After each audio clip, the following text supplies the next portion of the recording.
स्वागत है आपका हमारे चैनल नेक्स्ट 9 लाइव पर। कुछ समय पहले ही अपर्णा यादव ने मुलायम परिवार को एक बहुत बड़ा झटका दिया। झटका ऐसा कि लोगों के होश उड़ गए। आपको बता दें कि अपर्णा यादव ने बीजेपी ज्वाइन कर ली और मुलायम परिवार को यहां पहले ही झटका लग चुका था। जी हां, तो परिवार के खिलाफ जाकर बीजेपी ज्वाइन किया अपर्णा यादव ने। लेकिन अब आखिर उनका दूसरा स्टेप क्या हो सकता है? अपर्णा यादव करहल से चुनाव लड़ सकती हैं और ये अखिलेश यादव के लिए एक बहुत बड़ी चुनौती होगी। फिर से अपने जेठ अखिलेश यादव को टक्कर देती हुई नजर आएंगी अपर्णा यादव। पहले ही मुलायम परिवार को बहुत बड़ा झटका दे चुकी है अपर्णा यादव। जी हाँ, मुलायम परिवार अभी एक दर्द से उभरा नहीं था कि लगातार अपर्णा यादव झटके पर झटके दे रही हैं। पहले बीजेपी में ज्वाइन कर गई, अब करहल से चुनाव भी लड़ सकती हैं। तो यहाँ पर अखिलेश यादव और अपर्णा यादव के बीच बहुत बड़ा चुनावी जंग छिड़ गया है। अब एक ही परिवार में रहकर अलग अलग पार्टी में शामिल होना और चुनावी लड़ाई लड़ना बड़ी बात है। और यहाँ पर अपर्णा यादव जब से बीजेपी में शामिल हुई है तब से मुलायम परिवार सख्ते में आ गया है। तो आखिर अब मुलायम परिवार का दूसरा स्टेप क्या हो सकता है? क्योंकि अपर्णा यादव तो लग रहा है कि करहल से चुनाव लड़ सकती हैं। तो आपको बता दें कि आखिर इन दोनों के बीच कैसे चुनावी जंग छिड़ गई है, कैसे इन दोनों के बीच कंपटीशन हो रहा है, इसके बारे में बात करेंगे। अपर्णा यादव और अखिलेश यादव के बारे में बात करेंगे, लेकिन यहाँ नहीं, आगे इस रिपोर्ट में। यूपी विधानसभा चुनाव में मुलायम परिवार की बहू अपर्णा यादव सपा अध्यक्ष अखिलेश यादव के खिलाफ करहल से चुनाव लड़ सकती है। माना जा रहा है कि बीजेपी अपर्णा यादव को मैनपुरी की करहल विधानसभा सीट से टिकट दे सकती है।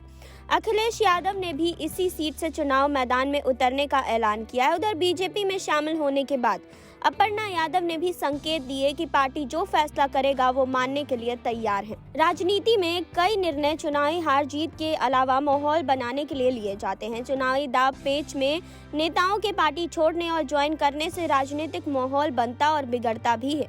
बीजेपी इस माहौल को बनाने में माहिर पार्टी मानी जाती है। मुलायम परिवार की छोटी बहू अपर्णा यादव के बीजेपी में शामिल होने का निर्णय भी कुछ इसी लिहाज से देखा जा रहा है।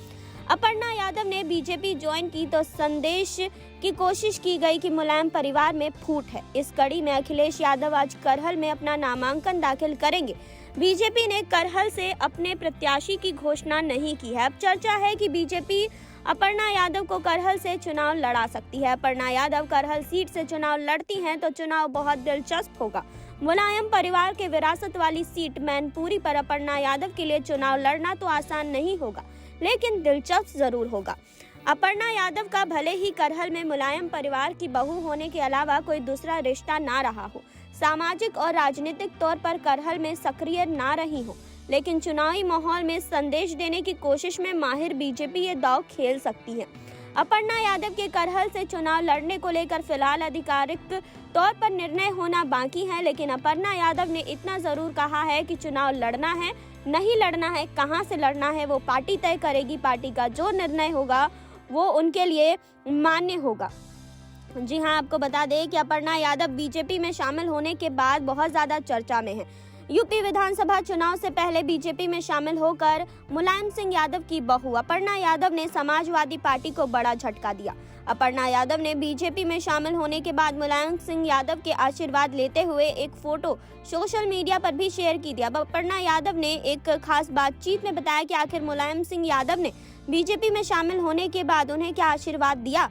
तो अपर्णा यादव ने कहा कि उन्होंने बीजेपी में शामिल होने के बाद मुलायम सिंह यादव से मुलाकात की। इस दौरान पारिवारिक बातचीत हुई, सबने साथ खाना खाया। मुलायम सिंह यादव ने कहा, खुश रहो बेटा। इतना ही नहीं, अपर्णा ने कहा कि जब मैंने उनसे मुलाकात की तो उन्होंने पॉलिटिकल टिप्स भी दिए।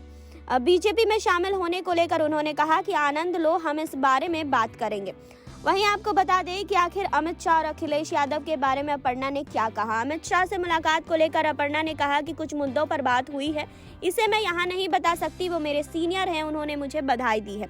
वहीं अपर्णा यादव से जब अखिलेश यादव ने कहा था कि आपको मुलायम सिंह ने बहुत समझाने की कोशिश की, इस पर अपर्णा ने कहा कि वो मेरे पति के बड़े भाई हैं, उन्होंने जो भी कुछ कहा है उससे मुझे राजनीतिक समझ मिली है। अखिलेश यादव ने कहा था कि वो सपा के विचारधारा बीजेपी में ले जाएंगी। इसे लेकर अपर्णा ने कहा कि ये उनकी धारणा है, मेरी सोच ये है कि राष्ट्रवादी विचारधारा की वजह से मैं बीजेपी में शामिल हुई हूँ।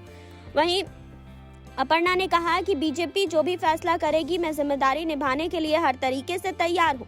इससे पहले अपर्णा यादव बीजेपी दफ्तर पहुंची थी। यहाँ उन्होंने भारत माता की जय वंदे मातरम के साथ संबोधन करना शुरू किया। उन्होंने कहा कि मैं एक ही बात कहना चाहती हूं कि पीएम नरेंद्र मोदी और मुख्यमंत्री योगी आदित्यनाथ का धन्यवाद किया कि उन्होंने मुझे पार्टी में शामिल होने का मौका दिया। मैंने राष्ट्रवाद के चलते ये पार्टी ज्वाइन की है। भाजपा वो पार्टी है जिनसे देश को बचाया है। जी हां, आपको बता दें कि अपर्णा यादव ने बीजेपी का हाथ थामा और इस पर भी अपनी कई राय रखी उन्होंने। जी हां, आपको बता दें कि जब बीजेपी में शामिल हुई तो समाजवादी पार्टी के संरक्षक मुलायम सिंह यादव की छोटी बहू अपर्णा यादव ने लखनऊ में बीजेपी के साथ एक कार्यक्रम में भी शिरकत हुई। यहाँ कांग्रेस छोड़कर बीजेपी का दामन थामने वाली रायबरेली से बीजेपी उम्मीदवार आदिति सिंह भी मौजूद रही थी। आदिति सिंह ने कहा कि मैं अपर्णा और प्रियंका मौर्य का बीजेपी परिवार में स्वागत करती हूँ। अब मैं रायबरेली सदर से चुनाव लड़ने जा रही हूँ। बीजेपी की जो योजनाएं रही हैं उससे ज्यादा महिला सेंट्रिक योजनाएं किसी पार्टी ने नहीं दी है। अपर्णा यादव ने भारत माता की जय वंदे मातरम के साथ संबोधन किया। उन्होंने कहा कि एक ही बात कहना चाहती हूँ कि पीएम नरेंद्र मोदी और मुख्यमंत्री योगी आदित्यनाथ का धन्यवाद कि उन्होंने मुझे पार्टी में शामिल होने का मौका दिया। मैंने राष्ट्रवाद के चलते ये पार्टी ज्वाइन की है। भाजपा वो पार्टी है जिसने देश को बचाया है। बीजेपी में शामिल होने पर अपर्णा यादव ने सवाल किया था कि क्या अखिलेश यादव उम्मीदों पर खरे नहीं उतर पाए, इसीलिए उन्होंने बीजेपी में जाने का फैसला किया। तो इस पर अपर्णा यादव ने कहा कि ऐसी बात नहीं है। मैं बस ये कहना चाहती हूँ कि मैंने हमेशा राष्ट्र को हमेशा धर्म माना है, हमेशा राष्ट्र के लिए फैसला लिया है। ये मेरी नई पारी है। मैं पीएम मोदी, सीएम योगी से बहुत ज़्यादा प्रभावित रही हूँ। उनकी नीतियाँ मुझे नैतिक रूप से भाती है, इसीलिए मैंने बीजेपी ज्वाइन किया। फिर उनसे पूछा गया कि क्या अखिलेश यादव और सपा राष्ट्रीय धर्म को नहीं निभाते, तो अपर्णा ने कहा था कि वो परिवार से विमुख होकर कोई बात नहीं कहना चाहती।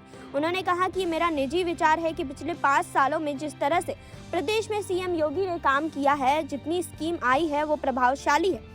जी हाँ, तो अपर्णा यादव ने अपने परिवार को लेकर बात की। बताया कि अखिलेश यादव के साथ उनके क्या संबंध है। मुलायम सिंह यादव से जब वो मिली तो कैसे उन्होंने आशीर्वाद लिया। अपने जेठ अखिलेश यादव के बारे में भी उन्होंने बात की और बताया कि ऐसे सबके सामने वो सारी बातों को उजागर नहीं कर सकती। परिवार की बात अलग है और प्रोफेशनल बातें जो हैं वो अलग है। आपने देखी अभी ये रिपोर्ट। आपने जाना अपर्णा यादव और अखिलेश यादव के बारे में, आपने जाना इन दोनों की चुनावी जंग के बारे में, आपने जाना कि कैसे मुलायम परिवार को पहले ही झटका दे चुकी अपर्णा यादव ने फिर से मुलायम परिवार को एक बड़ा झटका दिया है। लग रहा है जैसे अब करहल से चुनाव लड़ सकती हैं। ये फिर से मुलायम परिवार के लिए एक बड़ा झटका साबित हो सकता है। तो आपको क्या कहना है कमेंट बॉक्स में बताइए। जुड़े रहिए हमारे साथ। नेक्स्ट 9 लाइव से सुरभि की रिपोर्ट।